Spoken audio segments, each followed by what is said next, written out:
Welcome to Beyond the Numbers, the podcast where we dive deep into the world of real estate, appraisal, and everything in between. Whether you're just starting to explore the appraisal profession or measuring your career in decades, this podcast is for you. I'm Kevin Hecht, Appraisal Training and Development Manager at McKissick.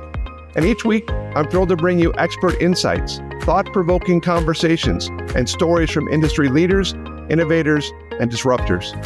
From education and industry news to marketing tips, tax strategies, and even a few war stories, we cover the topics that matter most to appraisers and real estate professionals. Let's get started. Welcome to Beyond the Numbers. I'm your host, Kevin Hecht, and today we're exploring one of the most exciting frontiers in property data and real estate technology, bringing floor plans to every listing with just a smartphone. Our guest is Jeff Allen, president of CubiCasa. Jeff's leadership in the field bridges deep industry knowledge with forward-thinking innovation. From his days leading innovation labs at Clear Capital to now spearheading CubiCasa's mission, Jeff has been at the forefront of reimagining how property data is captured and used. Today, we'll dive into how CubiCasa is revolutionizing the way floor plans are created, why that matters for real estate and appraisal industries, and what the future holds for property data collection. So whether you're a real estate professional, appraiser, or simply someone who's curious about how technology is reshaping the housing market, you're in for a compelling conversation. So Jeff, thanks for joining us. Welcome to the show. Hey, thanks for having me, Kevin. Great. So before CubiCasa, you were the EVP of Innovation Labs at Clear Capital. So how did your work there shape your current vision and leadership at CubiCasa? Well, the primary things we were focused on at Clear Capital when I was running our innovation lab were trying to provide battle-tested solutions to modernize the appraisal process. I think everybody recognizes that the appraisal process could get more efficient, and Clear Capital wanted to be kind of at the forefront of that. And one of the things at that time, this was when we started this kind of innovation labs group, was back in like 2017, 2018. One of the things that Clear Capital was being asked to help with by the GSEs was testing out the idea that a property data collector could be trained and vetted, who's not an appraiser, to collect high quality property data that an appraiser could use in a hybrid or a desktop. And this was at that time of a fairly untested concept, right? I think everybody at the GSEs wanted to see if it could be done.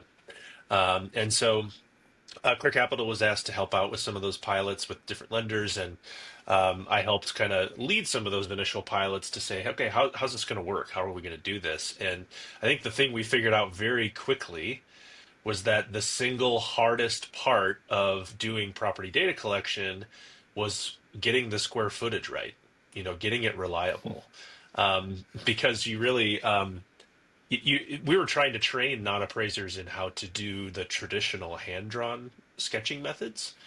And man, I mean, Kevin, you're an appraiser, it's hard. It's really hard to do it correctly. So we were successful at teaching some non-appraisers how to do it, but it was very difficult. We just were not comfortable with the level of reliability we were necessarily getting from the outputs. And so it kind of naturally turned into this search for a technological solution. So we started, again, within the Clear Capital Innovation Labs, we started looking around the market at all these different kind of emerging technologies for how to get measurements generated, more consistently, in a way that would be considered more reliable. And so we were testing everything out there, seeing how it worked, and then one day stumbled across this brand new little app called CubiCasa that had just launched not that long ago.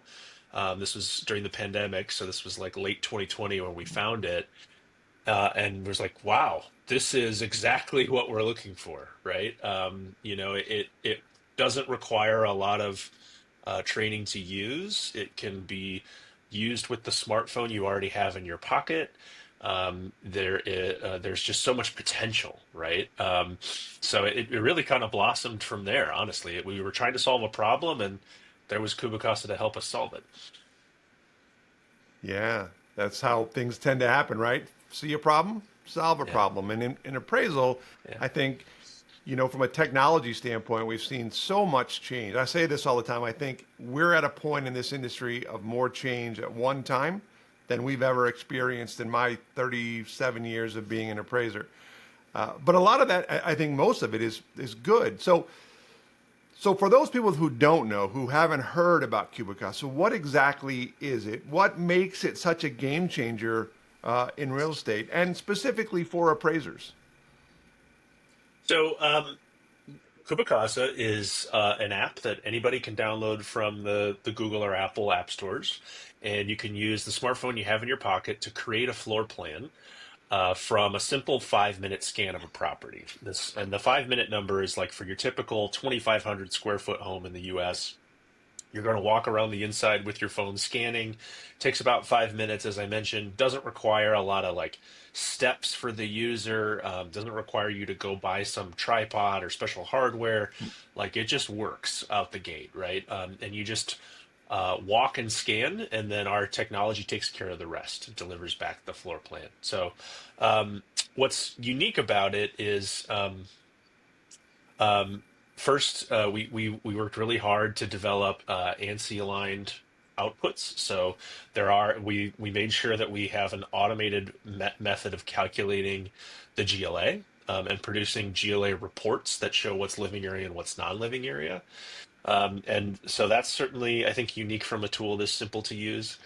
And then the other thing that's really beneficial about it that's unique is that we work on any kind of mobile device. So there's other solutions out there where you need to buy the latest, $1,500 Apple phone to use it because you need the LiDAR sensors and stuff. Ours will work with Android. It'll work with older devices. Like it'll work on pretty much everything. So that's what's definitely unique about it. How we see appraisers using this is a couple ways. First, some appraisers are using it themselves within their inspection work for their traditional assignments.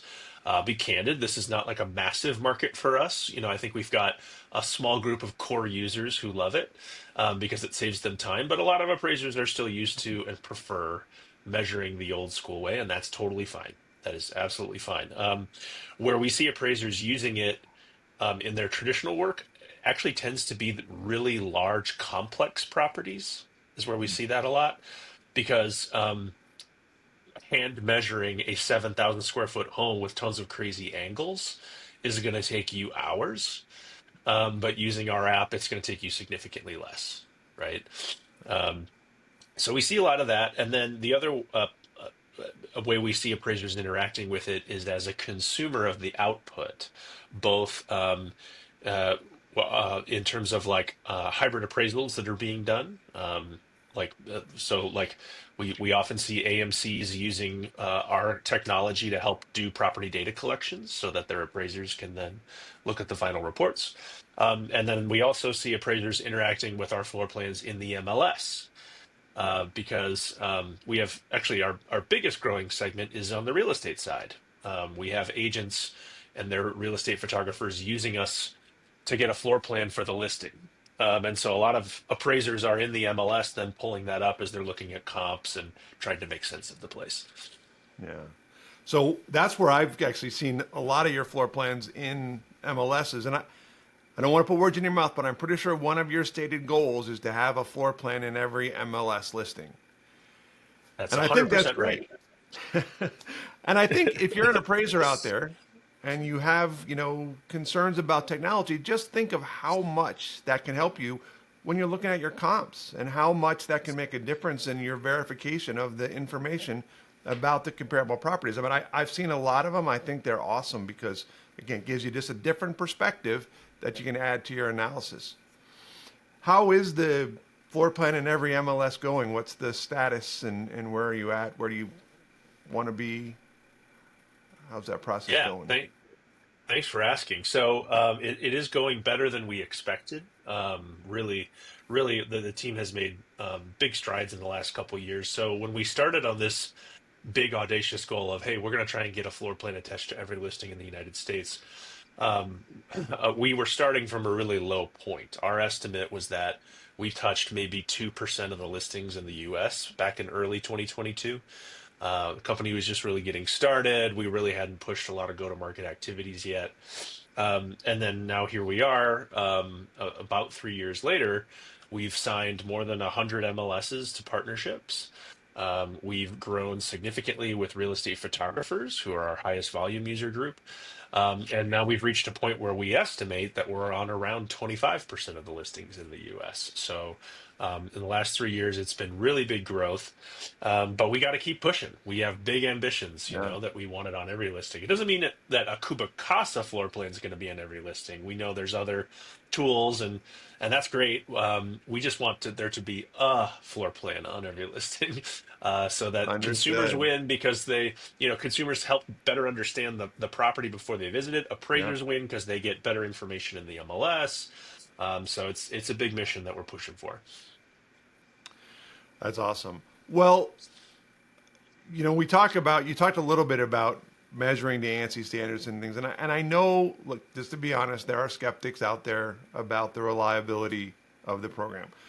What can you tell them? How can you convince them? What kind of testing, validation have you done? What information can you share with us on that? Absolutely. So, a great question. And first of all, I'd say, we completely understand for appraisers, you're signing your name to a report. And so when you're using it yourself within the inspection process, you got to use tools you're 100% comfortable with. So whatever an appraiser chooses to do, I'll always support 1,000%. But here's the information we look at to get comfortable with it. First of all, CubiCasa underwent extremely extensive testing from the GSEs as part of the testing process for hybrid appraisals and inspection-based waivers. So there was lots of vetting that was done to the technology and Clear Capital's use of it and other companies' use of it, and ultimately those GSEs got comfortable with it, and vendors who are using CubiCasa are approved to participate in those programs. So that's kind of one quiver in our hat. The other is, as we think about how we measure accuracy and reliability, it's really important not to just compare it to one public records GLA you've got on one property and say it's a little bit off, I don't trust it. That's what we see, I think, way too much of. We'll see an appraiser say, well, I used it and I got 2,500 square feet from the app, but public record says it's 2,650. So yeah, it's not, I don't like it. It's okay, it's never going to match perfectly to other sources. The key is that it is reliable, and that's where we feel it really is. The testing we did ourselves at Clear Capital, when we were testing it out, we actually found appraisals that we had done at Clear Capital where, for whatever reason, we had to do two appraisals on the same property. And so we actually had, usually it's a lender requirement, let's say. So we actually had a sample where two different appraisers had gone to the same property and measured it. And we found that typically those appraisers were an average of 4% apart. So you send two trained appraisers who had hand measured before. That's kind of the standard error that exists right now in the gold standard of this, right? 4% average variance. So then we did a test where we sent two different CubiCasa scanners to the same property and had them scan the property to see what the variance would be. And we were 4% apart on average from each other in those two different scans, just because of variation in the way that they scanned or whatever. So the way we think about it is this is reliable enough to be akin to the current appraisal process. And you really shouldn't judge it on one scan. You should just think of it as something you use over and over. Yeah. 4% is actually, to be honest, a little better than I was expecting when you said two appraisers went out, because I think we've all seen those really wide ranges because, somebody pulled the tape or put it on something else that the other person didn't. So Right. that's pretty impressive. And to your point, I think the other thing, and I talk about this to appraisers when I teach classes, is, think about your source. If you're comparing this to your assessor's office, and I can tell you from my own personal experience, assessors are not always that accurate either. Right. We have assessors here where I live that don't measure the second floor. They just estimate a percentage. It's It's Yeah, 50% of the first floor. Well, I'm certainly not going to put my weight on something like that. So, um, again, be careful about basing it on for the sure. combination of just two things.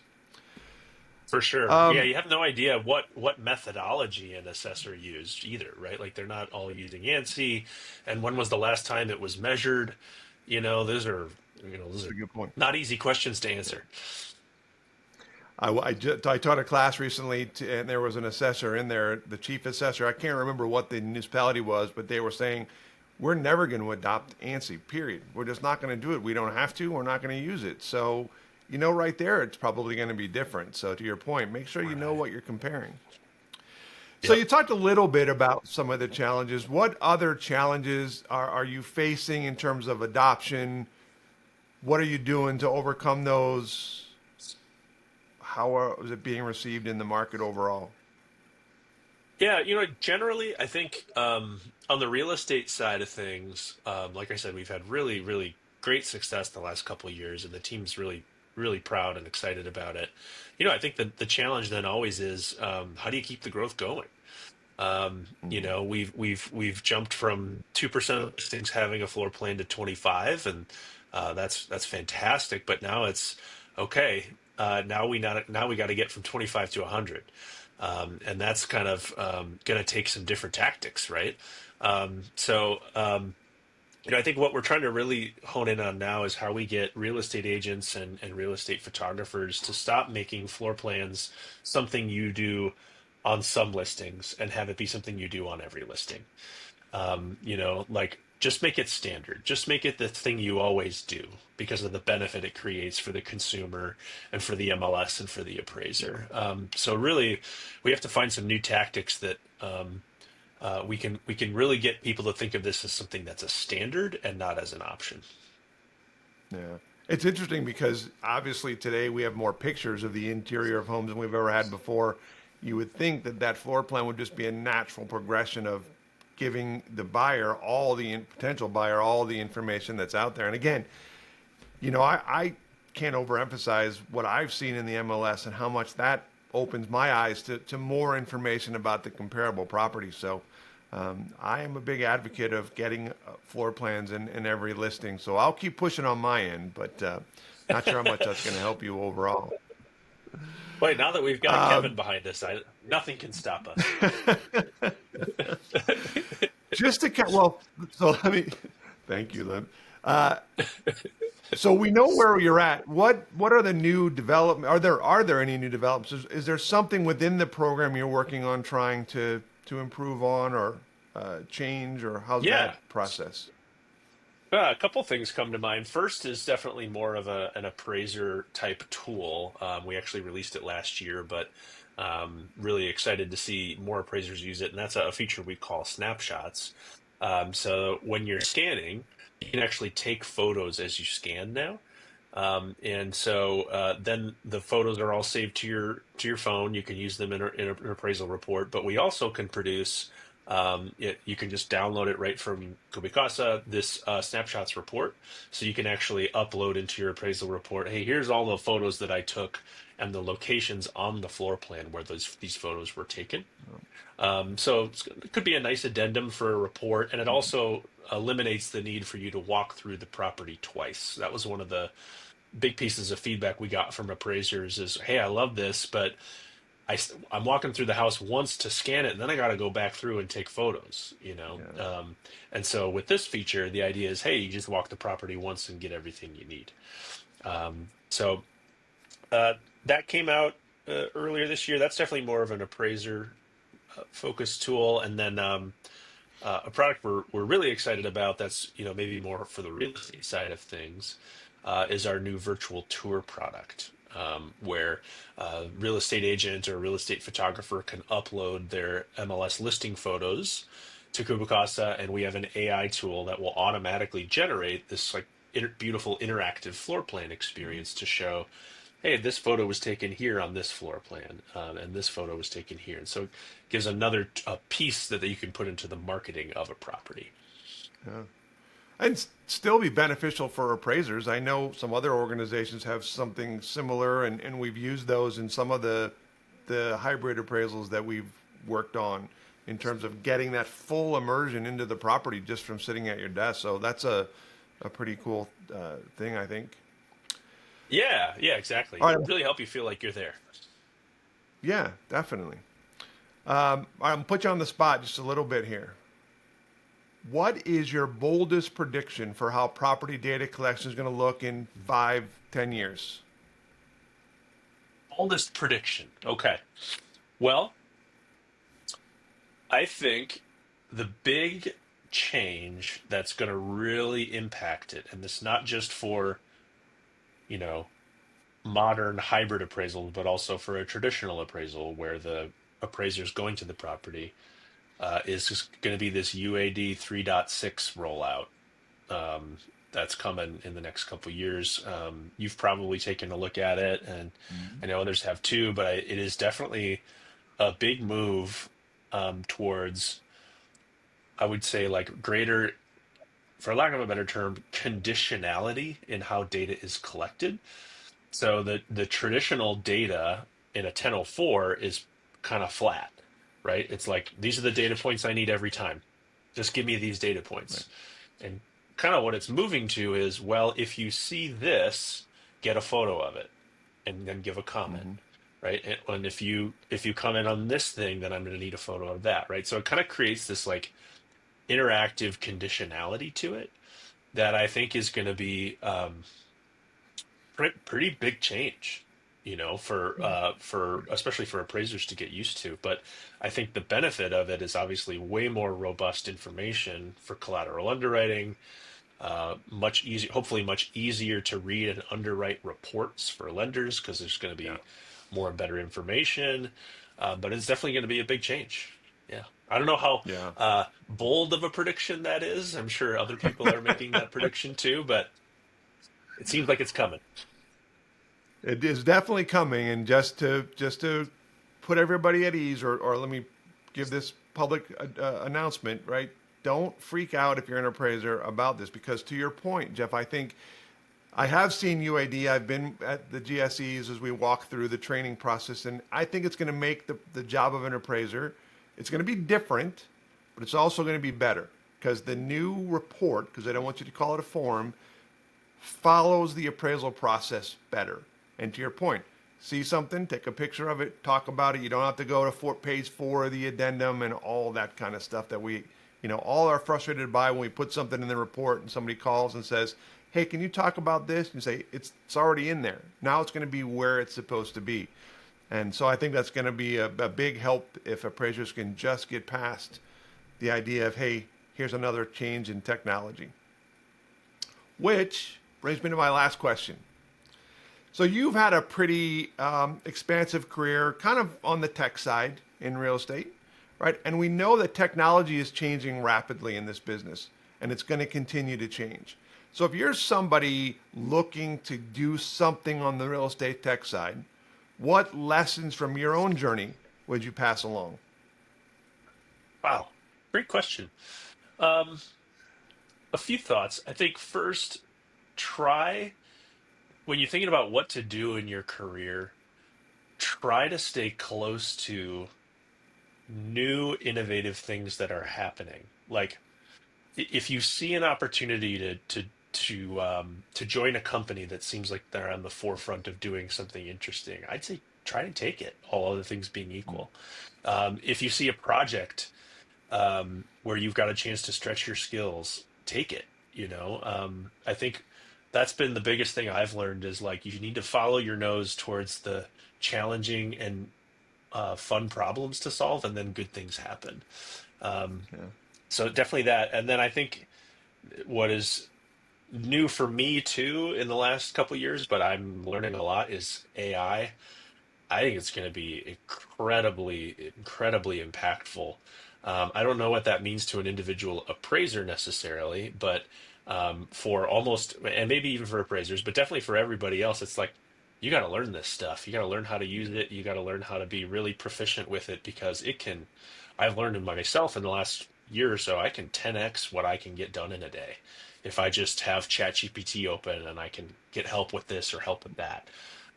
And that's like I think, a really, really big deal. Yeah, definitely. That's kind of where the question came from, because I think a lot of the things we see being built today are built on AI, come straight out of ChatGPT and all that. So again, I use it every day as well, and it's made a huge difference. And to your point, how much you can get done in a day. And there's a lot that appraisers can use within ChatGPT. And just another public service announcement, it's not going to replace appraisers. Just like CubiCasa, it's going to make you more efficient, right? It's not going to replace you. It's going to make you more efficient. All right, so if somebody's interested in learning more about CubiCasa, where's the best place they can go? Our website, it's CubiCasa.com.